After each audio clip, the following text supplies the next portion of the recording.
अध्यक्ष बिहार सरकार के माननीय कृषि मंत्री श्री नरेंद्र सिंह जी, बिहार के माननीय उप मुख्यमंत्री श्री सुशील कुमार मोदी जी, ऊर्जा मंत्री श्री विजेंद्र प्रसाद यादव जी, सिंचाई मंत्री श्री विजय कुमार चौधरी जी, शिक्षा मंत्री श्री पी के शाही जी,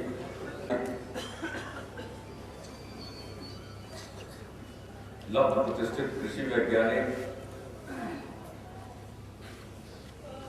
और देश के भारतीय कृषि अनुसंधान परिषद के पूर्व डीजी और भारत सरकार के department of agriculture research and education के पूर्व सचिव, इन दिनों हमारे सलाहकार, कृषि सलाहकार माननीय डॉक्टर मंगला राय जी, बिहार कृषि विश्वविद्यालय के कुलपति डॉक्टर एबल चौधरी जी, यहाँ उपस्थित अन्य सभी अधिकारीगण, कृषि रोड मैप तैयार करने के लिए और इसमें जिन विभागों को शामिल किया गया है और कृषि कैबिनेट में जो सभी विभाग शामिल है, उन सभी विभागों के प्रधान सचिव, कृषि विभाग की सचिव और अन्य दूसरे सभी अधिकारीगण, अन्य कृषि वैज्ञानिकगण, किसान आयोग के सदस्यगण, यहाँ उपस्थित एकमात्र माननीय विधायक श्री राणा गंगेश्वर सिंह जी और अन्य इसमें दिलचस्पी रखने वाले सभी विशिष्ट अतिथिगण, प्रिंट और इलेक्ट्रॉनिक मीडिया के सभी यहाँ उपस्थित प्रतिनिधिगण और किसान समागम में भाग ले रहे सभी प्रतिनिधिगण। 11 बजे से कार्यक्रम की शुरुआत हुई है और मैं 6:30 बजे इसके समापन के लिए उठा बोलने के लिए, यानी 7.5 घंटे से हम कृषि रोड मैप पर चर्चा कर रहे हैं। लगभग 6 घंटे तक, 6 घंटे के करीब तक बिहार भर से आए हुए आप सब लोगों में से अनेक लोगों ने अपनी बात रखी है और इस कार्यक्रम के पहले मुझे बताया गया है कि जिला स्तर पर भी बैठकें हुई और उन बैठकों में ये तय हुआ कि किन किन विषय को जिन्हें अवसर मिलेगा वो उठाएंगे जिले की तरफ से। उसके अलावा कई लोगों को मौका दिया गया जिन्होंने खेती के क्षेत्र में, कृषि के क्षेत्र में अपनी एक विशिष्ट पहचान बनाई। और जैसा आप सभी जानते हैं, हमारे कृषि कैबिनेट में इसलिए वो तमाम विभागों के लोग हैं और कृषि रोड मैप में जो आज हमारे बिहार में कृषि विभाग के द्वारा जो काम देखा जाता है, यानी फसलों का काम या बागवानी का काम या कृषि से संबंधित उच्च शिक्षा का काम, उसके अलावे अन्य सभी विभागों के हमारे मंत्री हैं और इस कृषि रोड मैप में सबको शामिल किया गया। पशु संसाधन और मत्स्य संसाधन विभाग, सहकारिता विभाग, जो आप प्रसंस्करण करेंगे, गन्ना उद्योग विभाग, चूंकि प्रसंस्करण भी इससे जुड़ा हुआ है तो उद्योग विभाग, खेत का जो जमीन का मैनेजमेंट है उसका जो प्रबंधन है उसको देखने वाला विभाग, राजस्व एवं भूमि सुधार विभाग, खेतों को पानी पहुंचाने के लिए जो 2 विभाग है, जल संसाधन विभाग और लघु जल संसाधन विभाग, वो भी इसमें शामिल है। और कदम कदम पर खेती में बिजली की जरूरत है, इसलिए ऊर्जा विभाग और आपकी उपज को उचित मूल्य मिल सके, आवागमन की सुविधा हो, इसलिए ग्रामीण कार्य विभाग और बहुत सारे काम जो यहाँ पर हमारी रक्सौल से एक बहन ने भाषण किया, जो स्वयं सहायता समूह अभियान से जुड़ी हुई है, तो वो काम भी जिस विभाग से होता है और कुछ अन्य कार्य होते हैं ग्रामीण विकास विभाग, क्योंकि कृषि के विकास के लिए ग्रामीण विकास विभाग बना हुआ है और सब चीज की योजना बनती है, तो सरकार का एक योजना विभाग है, वही प्रस्ताव तैयार करता है और वित्त विभाग संसाधनों के बारे में हिसाब किताब रखता है। तो आप यहाँ पाइए, और चूंकि हम स्कूली शिक्षा में भी कृषि को जोड़ना चाहते हैं, इसलिए शिक्षा विभाग, यानी आप यहाँ देख ले हर वो विभाग मौजूद है जिसका खेती से या कृषि से, सिर्फ खेती नहीं, कृषि से किसी न किसी प्रकार का नाता और रिश्ता, या हमारे कार्यक्रमों के मुताबिक उनका रिश्ता होने वाला, उन सबों को शामिल करके हम लोगों ने किया और काफी विचार मंथन किया। 14 कमेटी बनी, सब लोगों ने अपनी रिपोर्ट दी, अनेकों बार कृषि कैबिनेट बैठे, हमने कई मसलों पर सैद्धांतिक सहमति दी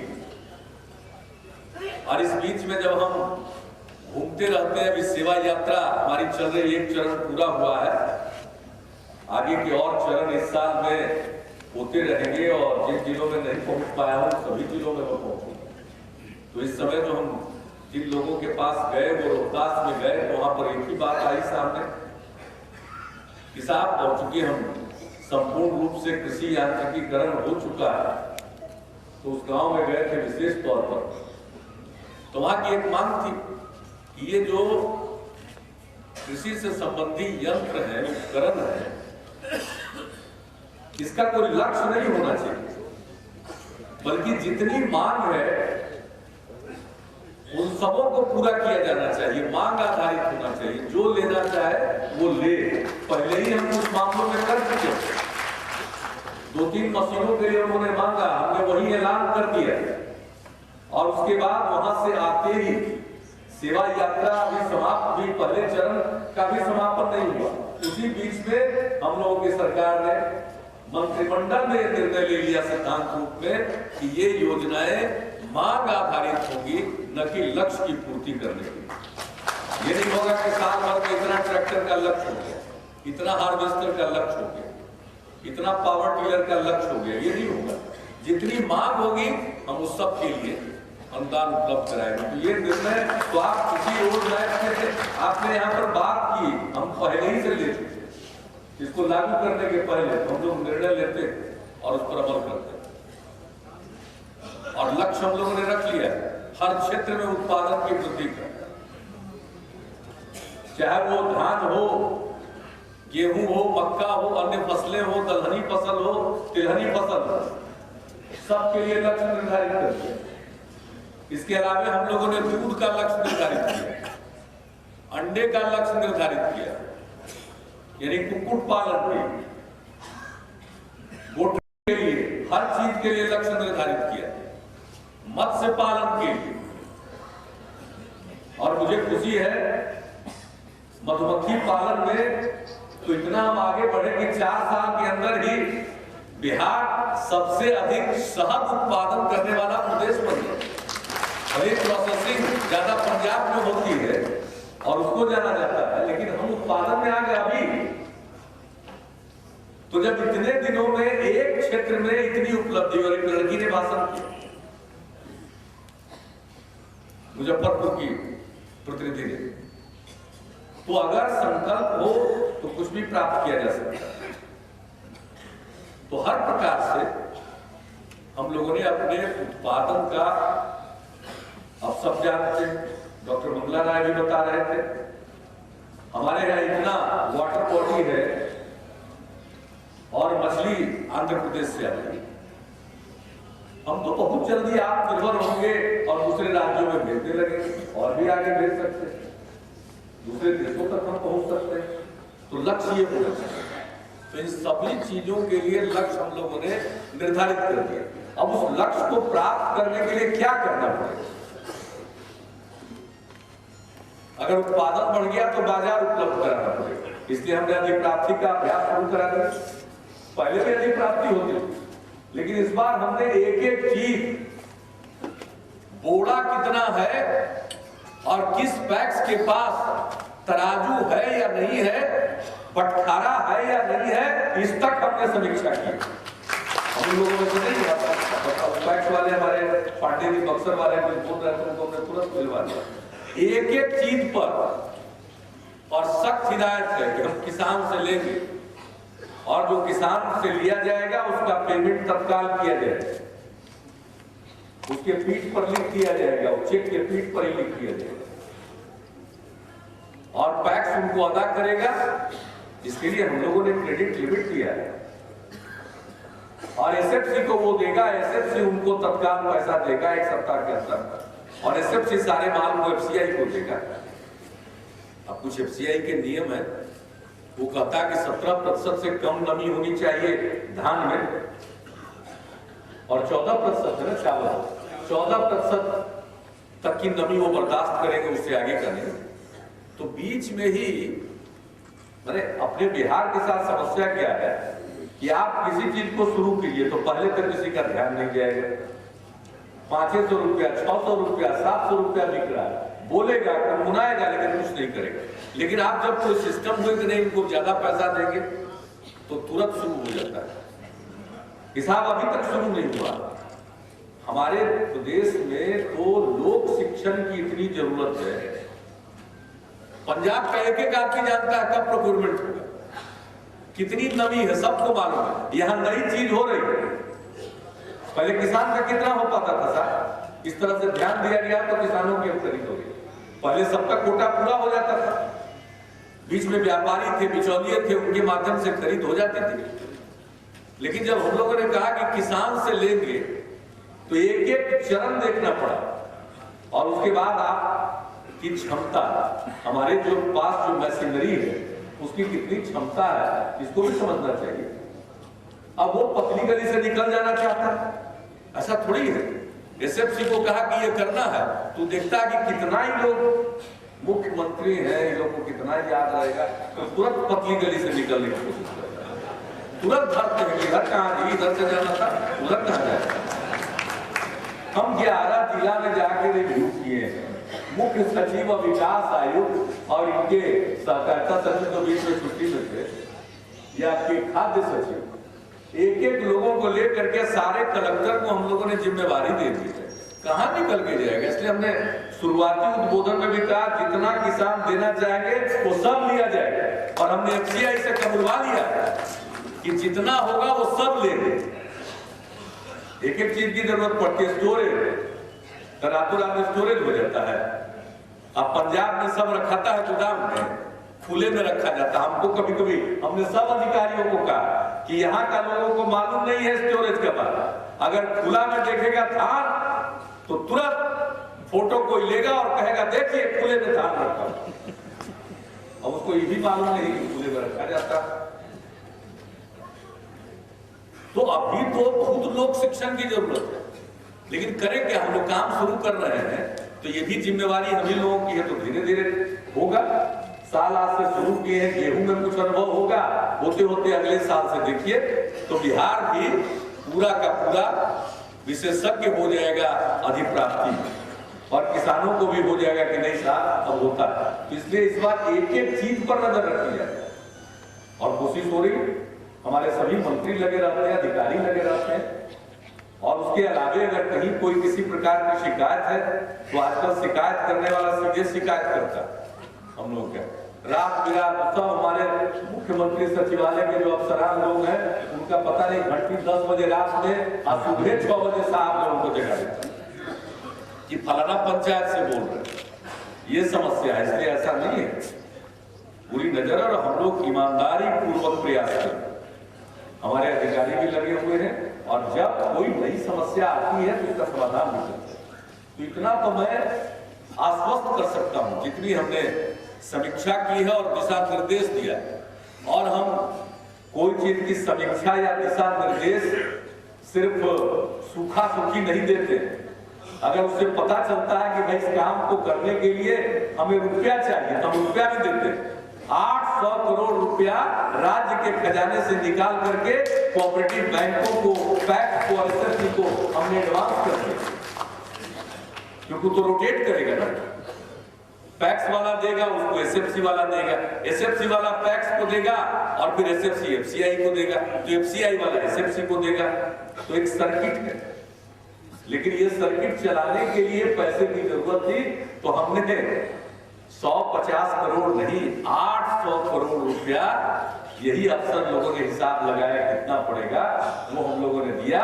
और इसी असेंबली से कानून बना करके हम लोगों ने वो पैसा दे दिया। वो पैसा लौटेगा, ये अपना पूरा व्यापार कर लेंगे, सीजन खत्म होगा, लौटेगा।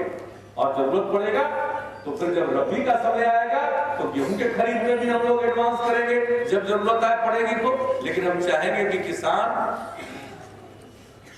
अपना जितना भी अनाज बेचना चाहते हैं वो दे, अधिप्राप्ति उसकी होगी तो कोशिश होगी।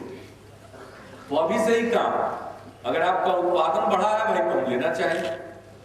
आपको किसी को कहते हैं कि मजबूरी में न बेचना पड़े, तो एक एक चीज पर अन्य प्रकार के, इसी तरह से स्टोरेज।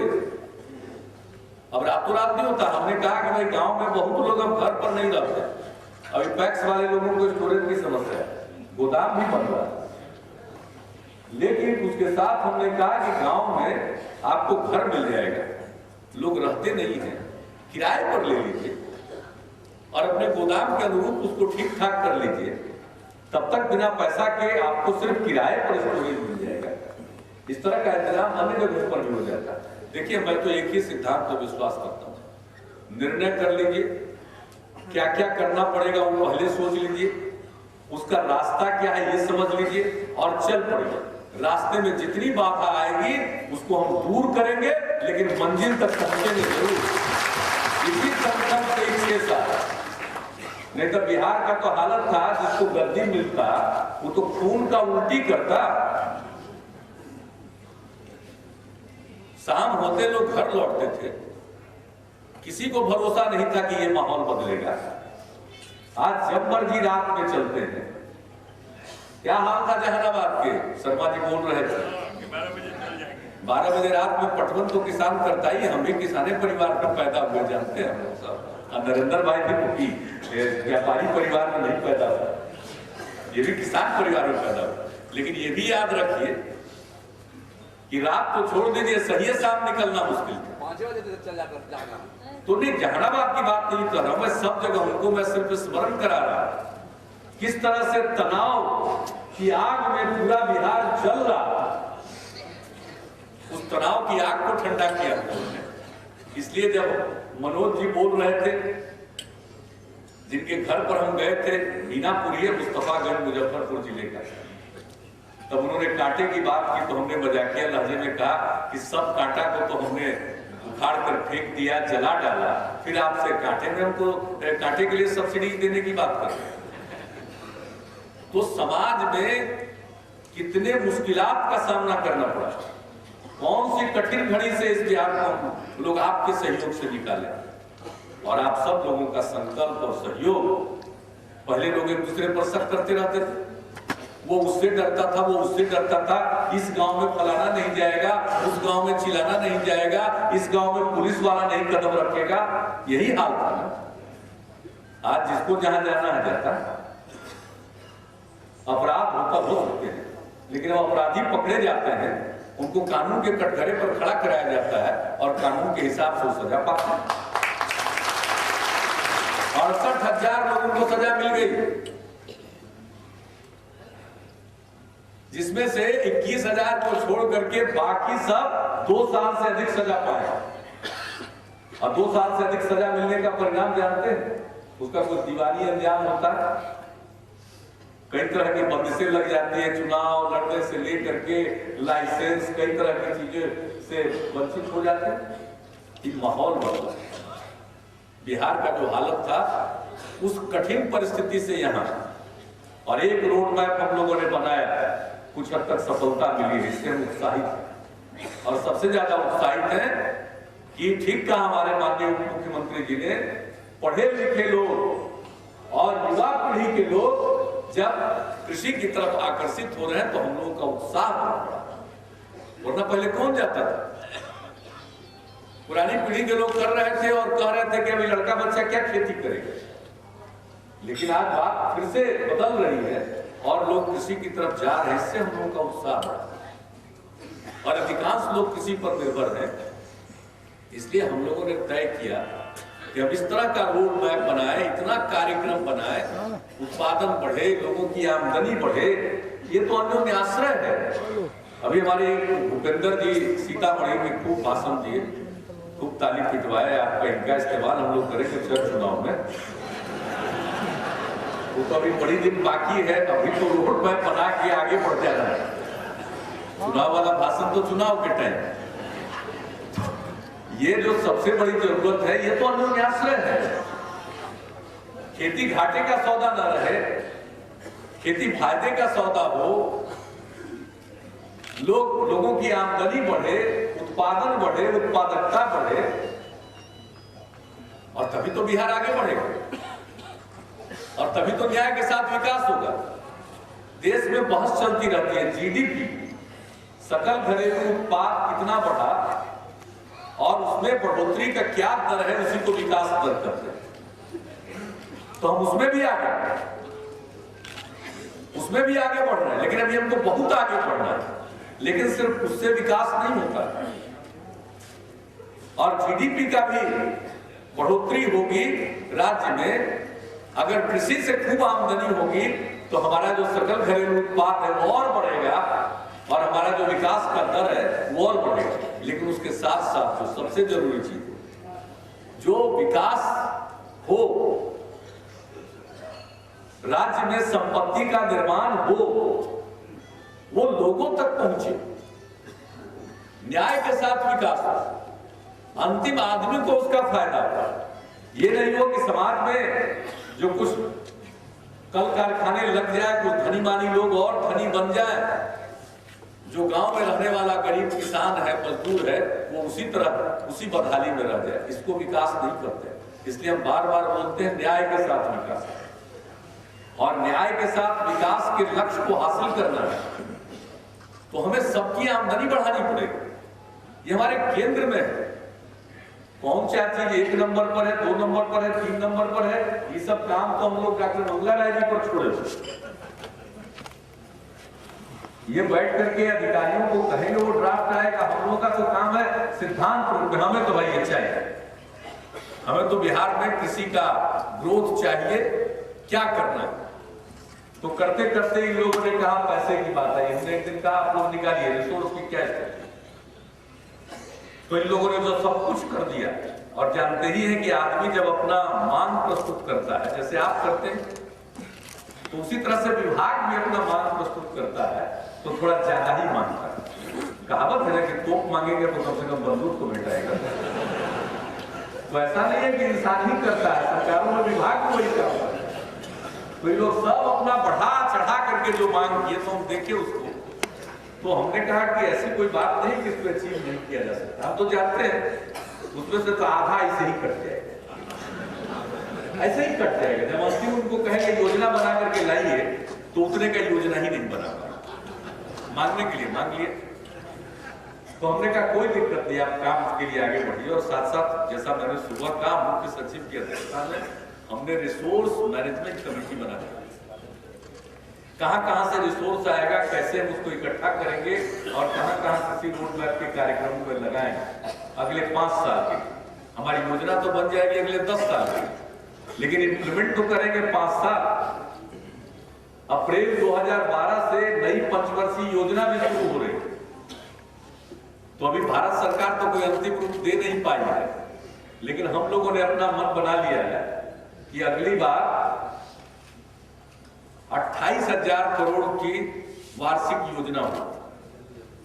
2012-13 हम लोगों ने मन बनाया कि 28,000 करोड़ रुपए की वार्षिक योजना होगी। और मैं आपको बताना चाहता हूं जो हमारी अगले वर्ष की प्रस्तावित योजना है 28,000 करोड़ रुपए की वार्षिक योजना है, 1 साल की योजना है, उसमें अभी ताली मत बजाइए, ठहर जाइए, तो ताली में सुन नहीं पाइएगा जो कर। इस 28,000 करोड़ रुपए में से 1/3 से थोड़ा ज्यादा ही कृषि रोड मैप के कार्यक्रमों पर, जब 100, 200 और 1000 वाली बात नहीं, आप समझ लीजिए। एक अंदाज अभी सब कुछ अंतिम रूप दिया जा रहा है, उसी में ये पता चला। तो इसलिए हम लोग तो उसके लिए पूरे तौर पर 9-10 हजार करोड़ रुपए के करीब, लगभग 10 के करीब जाएगा अंतिम रूप देते देते। तो आप समझ सकते हैं कि हमारी सरकार कृषि के क्षेत्र के विकास के लिए कितना प्रतिबद्ध है, और इसमें हम इसी हिसाब से ग्रामीण सड़कों के लिए भी देंगे, सिंचाई के लिए भी देंगे, गोदामों के लिए भी देंगे, प्रसंस्करण में भी देंगे, हर चीज पर। पशुपालन तो इसका इंटीग्रल पार्ट है। हमारे जो कृषि रोड मैप के कार्यक्रम है, उन सभी चीजों में हम व्यय करेंगे। और मैं तो आपसे ही कहूंगा कि आज आपने बहुत अच्छे विचार दिए हैं, लोगों ने कुछ लिखित भी किया है, और जिन लोगों ने जो कुछ भी कहा है, और हमारा जो भी कृषि रोड मैप का प्रस्ताव है, मसौदा, मसविदा, इसको हम लोग रखने जा रहे हैं वेबसाइट पर, और जो आप लोगों ने कहा वो भी रख देंगे उस पर, सबको नोट किया गया। और हम चाहेंगे कि आप भी और लोग भी जो भी कुछ और सुझाव देना चाहते हैं, जो यहाँ नहीं भी आए हैं, वो भी अपना सुझाव दें, और एक निश्चित समय हम लोग 15 दिन 1 महीने का तय कर देंगे कि तब तक आप अपना सुझाव दे दीजिए। इन सारे सुझावों को फिर से, और इसके बाद जो विधानमंडल का सत्र आ रहा है, दोनों सदनों में, विधानसभा में और विधान परिषद में, हम परिचर्चा कराएंगे। सरकार की तरफ से प्रस्ताव रख करके इस पर चर्चा कराएंगे, और उस चर्चा में भी जो सुझाव आएंगे, आपने आज दिया और जो किसान वेबसाइट पर देंगे या और दूसरे लोग देना चाहेंगे, सभी को फिर से 14 समितियों को हम कहेंगे कि एक बार गौर करके अंतिम प्रस्ताव दें, और अंतिम तौर पर फिर सबको समेट करके ये प्रस्ताव हम लोगों के समक्ष, कृषि कैबिनेट के समक्ष आएगा, उसकी हम संस्तुति करेंगे, और फिर बिहार का जो हमारा मंत्रिमंडल है उसको अंतिम तौर पर उसको मुहर लगा देगा, और उसी पर अमल होगा। कोई बाएं दाएं नहीं जा सकता है। इतना मैं आपको आश्वस्त करता हूं कि क्रियान्वयन में, जैसा मैंने शुरू एक उदाहरण देकर कहा, कई प्रकार की दिक्कतें हो सकती है, लेकिन वो सब आपके सहयोग से दिक्कत हो। और मैंने जो सपना देखा कि हर हिंदुस्तानी के थाल में बिहार का एक व्यंजन हो, मेरा पूरा विश्वास है आप सब लोग उसको पूरा करेंगे। और जब उसको पूरा करना है तो बताइए, शहद के उत्पादन में तो अभी अब 1 नंबर पर पहुंच गए। शहद का प्रचार तो आजकल खूब हो रहा है, हर टेबल पर शहद पहुंच रहा है। तो हम तो चाहेंगे कि अपने शहद का ब्रांडिंग कर दे और उसका खूब प्रचार प्रसार करें, और जैविक सर्टिफिकेशन भी कराएं, ताकि वो हर जगह लोगों के बीच में पहुंचे हमारा शहद, और बिल्कुल किसी प्रकार की भी इम्प्योरिटी, उसमें किसी भी प्रकार का घाल-मेल नहीं होगा। इस तरह का शहद बना करके मत्स्य पालन के जरिए, दुग्ध उत्पादन, डेयरी प्रोडक्ट्स, जो हमारा सुधा का काम है, कॉम्फेट का काम है, अभी तो इसका और फैलाव होगा और विस्तार होगा। तो उसके जरिए दूध और दूध के जो उत्पाद हैं, उसके जरिए लोगों तक पहुंचेंगे। सब्जी, हम तो चीन में गए थे और जो देखा हमने, जिस तरह से मिलों तक सब्जी की खेती हो रही है, और अपने लिए सिर्फ नहीं, पूरे साउथ ईस्ट एशिया में जो जरूरत थी, उस जरूरत के मुताबिक उनकी मांग को पूरा करने के लिए उसी तरह की सब्जी वो लगा रहे हैं। तो साहब सब तरह का उदाहरण है सब्जियों के जरिए। फल हमारा कुछ विशिष्ट है, हमारे लीची का कोई जवाब नहीं, हमारे कुछ आम है उसका कोई जवाब नहीं। इसी प्रकार के अन्य फल। औरंगाबाद में गए थे, वहां तो देखा मामला पर जोर पकड़े हुए। हर जिले को इन्होंने तय कर लिया है कि हर जिले में किसी न किसी एक चीज पर फोकस देंगे। सब्जियों के लिए, फलों के लिए, फूल की भी मांग है। हम नई तकनीक आप तक उपलब्ध कराएंगे, हम आपके समक्ष उन चीजों को दिखला देंगे। हम पूरी कोशिश करेंगे कि आपको बाजार मिले, आपका सहयोग चाहिए, ताकि सचमुच आप कल्पना करिए उस दिन का। और जब आदमी बड़े सपने देखता है तभी बड़ा काम कर पाता है। हमने बड़ा सपना देखा है आप सब लोगों के बल पर, हर हिंदुस्तानी के थाल में बिहार के एक व्यंजन को पहुंचाने का। और इसीलिए इस सारी कवायद हो रही है कि हम उस सपने को साकार कर सकें, और वो सपने को साकार आप ही कर सकते हैं। और मुझे पूरा विश्वास है इसी दृष्टिकोण से इस कृषि रोड मैप पर जो आज विचार मंथन हुआ है, और उसके बाद हमने जो इसके लिए समय निर्धारित कर रखा है, हम लोग उधर नए साल की योजना शुरू होगी और हम लोगों के कृषि रोड मैप पर क्रियान्वयन शुरू हो जाएगा। तो इन्हीं शब्दों के साथ आप सब लोग, आप एक पीछे से उठ के हमारे ऊर्जा मंत्री जी आए भी किसानी करते हैं, इनको भी नीलगाय सताता हो। नीलगाय की समस्या तो सब की, हम लोगों ने उसका समाधान किया, लगा कि विचार नहीं किया। वन विभाग, हमारे वन विभाग के प्रधान सचिव यहाँ पर बैठे हुए हैं, हम उनको कहेंगे प्रचारित करिए, प्रसारित करिए। टाइम खत्म हुआ है तो एक्सटेंशन लीजिए। लेकिन नीलगाय के बारे में हम लोगों ने बड़ा विचार किया, दिल्ली से भी संपर्क किया, क्या उपाय है। अंत में यही हुआ कि लोग मारना चाहे तो मारे, लेकिन मारने का लेना पड़ेगा अनुमति। उसके लिए अनुमति प्राधिकार बना दिया गया है। एसडीओ को पहले से सूचित करके अनुमति ले लीजिए, लिए रहिए अनुमति, और उसको मारिए। अभी तक तो इसके सिवा कोई और उपाय नहीं। ऐसा तो कोई उपाय नहीं है कि नीलगाय सबको पकड़ पकड़ करके उसका नसबंदी करा दिया। पकड़ाता है, गया एयरपोर्ट पर घुसा हुआ है, 2-3 दिन से तबाही मचा है। लोग लगे हुए ना भाग रहा ना हटा रहा। हम तो बच्चा थे तो अपने नीलगाय के चपेट में आए। बख्तियारपुर बाजार में कहीं से नीलगाय आ गया, सब तमाशा देखने जुट गया। हम भी बच्चे थे, इतने बड़े, चले गए तमाशा देखने। चारों तरफ जिधर हम थे देखा होगा, इधर हल्का है, उधर मारा छड़पा नीलगाय, हम नीचे गिर गए, सब कहाई मर गए, हम बेखुद होकर गिर गए। क्या हुआ? हमको कोई चोट नहीं, सच बताते हैं, हमको कोई चोट नहीं लगी। लेकिन ट्रॉमा जो होता है ना, एक जो गया तो पूरा लोग देखा दे, वो हम भी देखे, कहीं कोई चोट नहीं है, बच्चे की याद आती है। तो हम तो नीलगाय के चपेट में, तो हमारे पास कोई बस रहता तो उसको दुरुस्त नहीं कर सकते। आप ही के हाथ में रास्ता है, तो रास्ता बताइए। भारत सरकार से बात करेंगे, जंगल विभाग का कानून भी है, उसका भी पालन करना, लेकिन उसमें इजाजत है। और यही काम यूपी में हो रहा है, जैसा हमको बताया गया। हमारे शाही जी इनका यूपी में भी जमीन वगैरह पड़ता है, कुछ घर द्वार भी है, रहने वाले तो सिवान और गोपालगंज के हैं, लेकिन यूपी से भी इनका थोड़ा पारिवारिक रिश्ता रहा है। तो यही बताते हैं, सब लोग बताते हैं, यूपी में भी यही करते हैं। तो मिलजुल करके रास्ता निकालना पड़ेगा।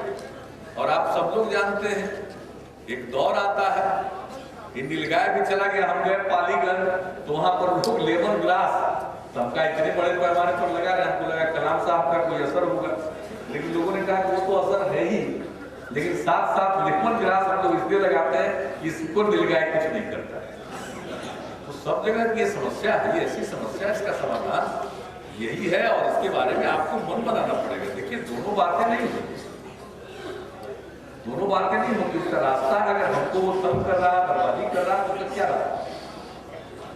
तो ये सब इस तरह की कठिनाइयां आएंगी और वो सभी का समाधान हम लोग मिल बैठ कर निकालेंगे। और बिहार आगे बढ़ेगा, बहुत आगे बढ़ेगा, सुंदर बिहार बनेगा। और बिहारी कहलाना हमेशा शान का विषय होगा। इन्हीं सब के साथ आप सबको धन्यवाद।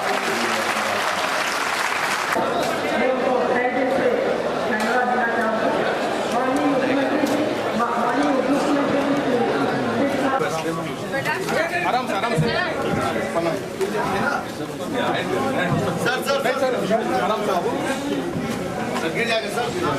आग्रह करता हूँ कि अरे हम नहीं जाएंगे ऊपर, हम यहीं रहेंगे थोड़ी देर ना, हम यहीं बैठे थोड़ा 15-20 मिनट निकल जाएंगे। टिकट अवेलेबल नहीं है, रजिस्ट्रेशन साहब खुद बोल दिया इधर से बनाने को लिए थोड़े हो जाएगा। अरे चलिए ना बोल रहे हैं इधर से सामने नहीं जाएंगे। हाँ साहब खुद बोले सामने में बड़े मत में जाइए। ठीक सर। पहले बता चुके हैं। सभी फोटोग्राफर्स से अनुरोध है कि वो रास्ता छोड़ दें, सामने से हट जाएं कृपया। सभी फोटोग्राफर्स से और प्रेस वालों से अनुरोध है कि वो सामने से हट जाएं, साइड में आ जाएं। 5 मिनट के लिए आइए प्लीज, हमारा फोटो अधूरा रह जाता है।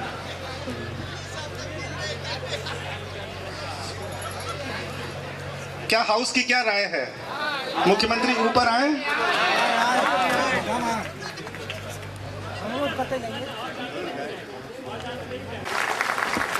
Our dynamic Chief Minister, who is to take our state,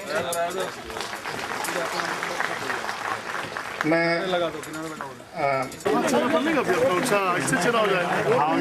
Ravindra Kumar ji से आग्रह करता हूँ कि वो माननीय मंत्री और कितना करना जी को कुछ पेश करें।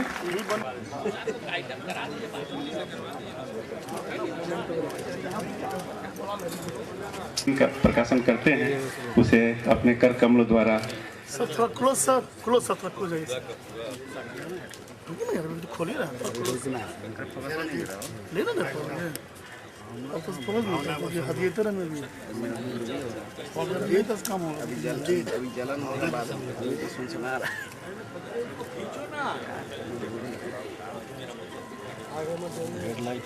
आगे मत जाओ यार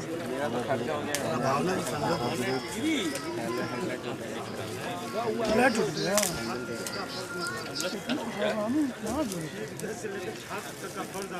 नहीं लगा जाए नहीं बाजी आपकी मेरे कृपा नहीं है दोस्त, भगवान की कृपा।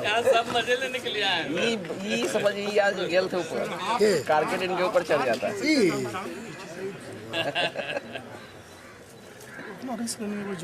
ये कैसे गिर गए हमको ताजी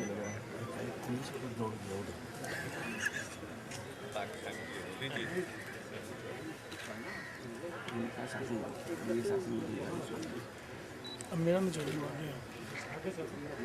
बचा लीजिएगा।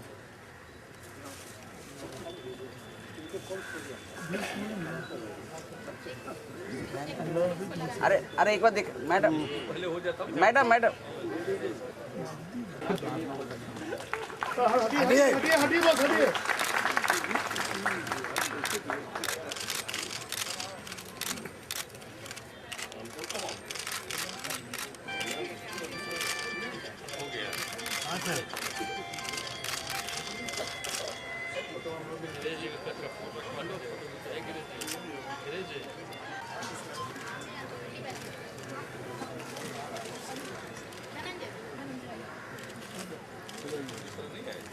आ ही रहे हो बोले ना क्या आ रहे हैं 12 बजे 12:30 बजे फ्लाइट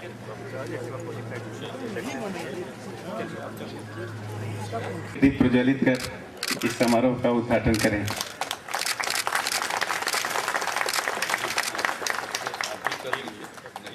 कैंडल नहीं है मैडम मैडम भीम सिंह से भी अनुरोध करता हूं तो दीप प्रज्वलित करें।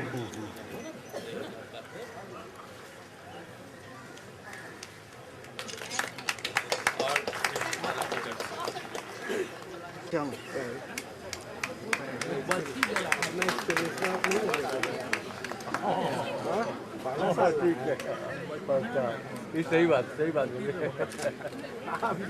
आप गैस पर से ना पता भी नहीं पढ़ देता हूँ। Engineer Dineshwar Sinha, engineer Rajendra Kishore Sinha, engineer Anil Kumar Mallick, engineer Balram Thakur, engineer Arvind Kumar Sinha, engineer Ashok Kumar, professor Karmendra. और ये अर्पित करने के लिए 1 मिनट का मौन रखेंगे। कृपया आप लोग खड़े होकर 1 मिनट का मौन।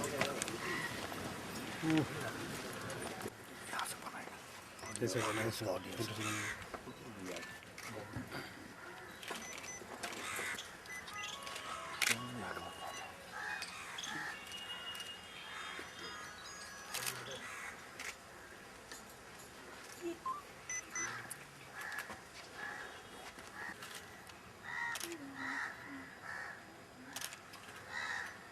धन्यवाद।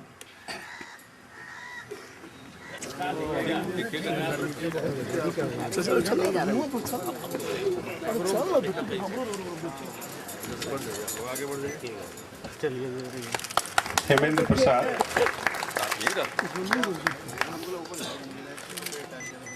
रामाश्रय सिंह,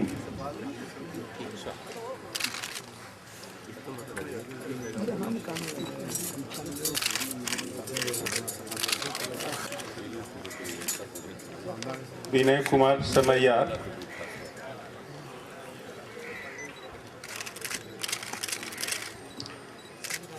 HK सिन्हा, हृदय कुमार सिन्हा,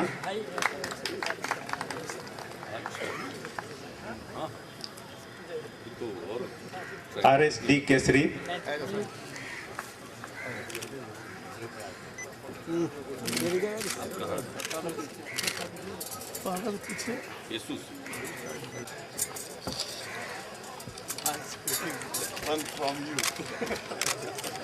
हृदय कुमार सिन्हा, उदय प्रकाश सिन्हा,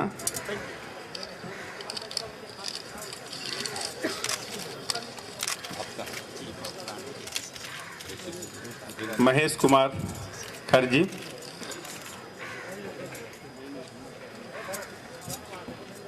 हिमेंद्र प्रसाद श्रीवास्तव,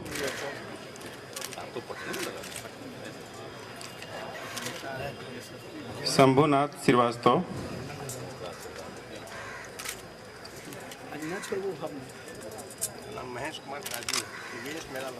सुरेश नारायण लाल,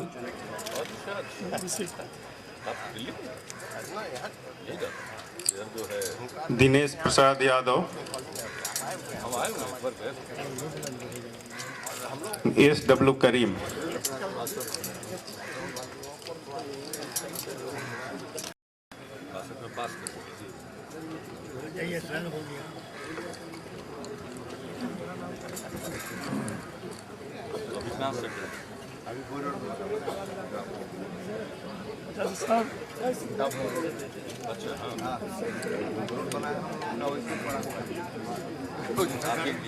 (1980) admission batch and 86 pass out batch. पहले हम लोगों का थोड़ा सा सेशन लेट हुआ करता था, लेट से एडमिशन होता था। 86 और 87 बैच का silver Manoj Bihari, AR Malhotra,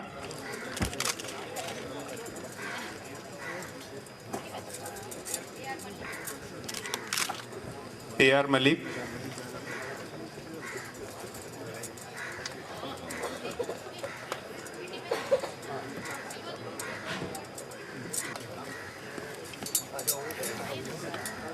mister Ram Kumar Poddar,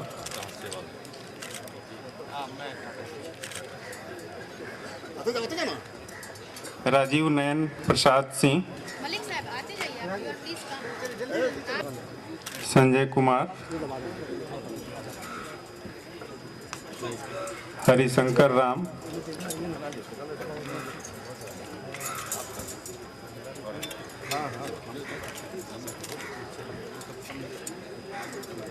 Harishankar Ram, Debashish. मैं आमंत्रित करता हूं भीम सिंह जी को। हरिकेश्वर राम, सबसे पूछ रहे थे कहाँ है, तो आपके हाथ में लाइए। रमेश कुमार, शशि रंजन कुमार, वीरेंद्र कुमार दास, अंजनी कुमार सिंह, ब्रजेश कुमार, रूबीना परवीन,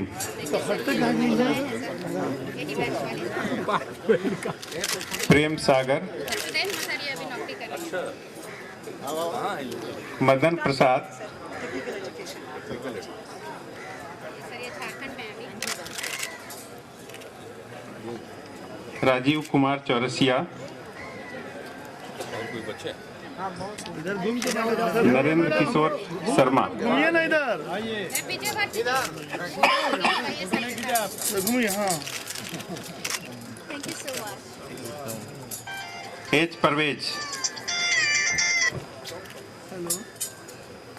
कुमार सर्वानंद, जल्दी सब फोटो हो रहा है।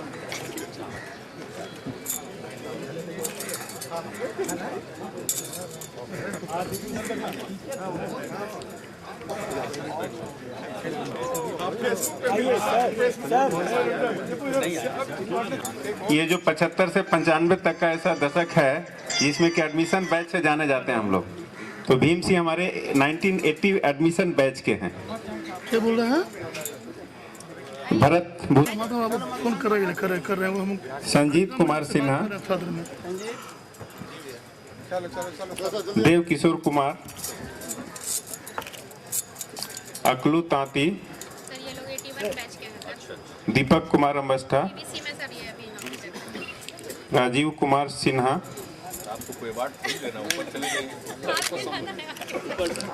प्रदीप कुमार, आप कहाँ हैं? विजय कुमार, अच्छा, विजय कुमार, संजय रोहतगी, कैंडिडेट नहीं कहना वो संजय कुमार सिंह, यार सरकार कौन ले रहा है? राजेंद्र प्रसाद कुमार,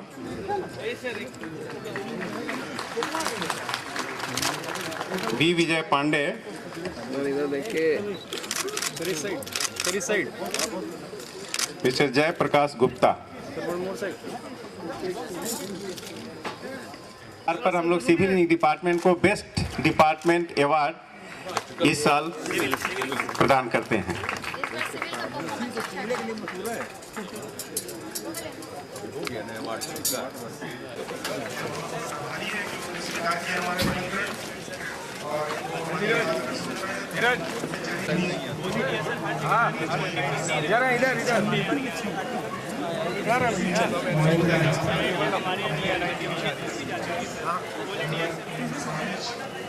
हमारे सामने